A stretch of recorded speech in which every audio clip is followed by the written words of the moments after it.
Retour sur Objectif Gare après cette victoire de l'USAM 24-19 ici contre Cesson-Rennes pour un début de championnat qui est parfait, Monsieur le Président.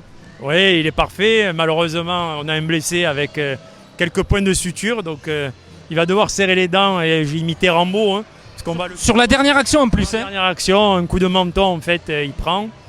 Et écoutez, il va serrer les dents et puis il va avoir quelques points de suture. Ça sera son baptême un petit peu à l'USAM. Oui, on l'a vu passablement énervé de ce geste. Il était fatigué, il était énervé. Je crois qu'il n'avait pas fait le match qu'il aurait aimé faire parce qu'il y a eu quelques ballons qu'il aurait pu mettre au fond. Ceci étant, c'était un beau Parnasse avec beaucoup d'ambiance. Il y avait du monde. On est très content d'avoir pris les 2 points face à une équipe de Cesson qui n'a pas lâché pendant encore 30 minutes, qui avait des arguments. Donc vous savez, on retiendra les 2 points et que pour l'instant, l'aventure continue. Juste un petit mot au niveau du jeu. L'USAM n'a pas eu à forcer son talent ce soir quand même. Non, on a fait une très bonne première mi-temps.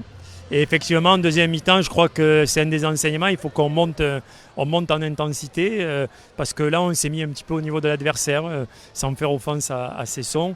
On s'est mis à son niveau en jouant doucement. Il n'y avait plus de montée de balle. C'était un jeu qui ne nous correspond pas. Donc, ça sera un des enseignements à retenir.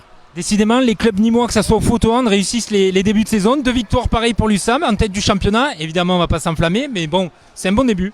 Oui, c'est un très bon début avec une qualification en Coupe de la Ligue. C'est remarquable, on est très heureux. Vous savez, il y a quelques années, c'était des matchs où on aurait eu beaucoup plus de difficultés. Là, ça a été quand même une victoire autoritaire. Donc, c'est effectivement un bon début. On va rester relax. Surtout, les garçons vont récupérer. Le staff va se préparer à un gros combat face à Ponto dans sa salle et qui est en train de perdre face à Ivry. Et à ce moment-là, on verra si ça continue. D'autant plus qu'une victoire à combo, et ça serait un choc contre le PSG ici, on y pense forcément. Écoutez, oui, ça serait magique d'avoir un Parnasse, mais bon, même si ça gagne ou pas, il faudra les jouer quand même, les Parisiens, ils viendront. Le PSG sera là, très déterminé à vouloir un petit peu se venger de ce qu'il avait vécu ici la saison dernière face à une Green Team qui avait eu une victoire historique dans ce Parnasse infernal. Donc, vous savez, on va d'abord aller à Ponto et on aura le temps de penser après au PSG.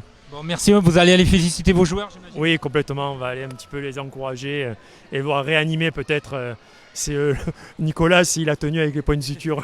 Voilà, merci David. Voilà, évidemment le président de l'USAM est satisfait et heureux de cette victoire. Voilà, on l'a dit, 2 matchs, 2 victoires pour l'USAM, des débuts très prometteurs.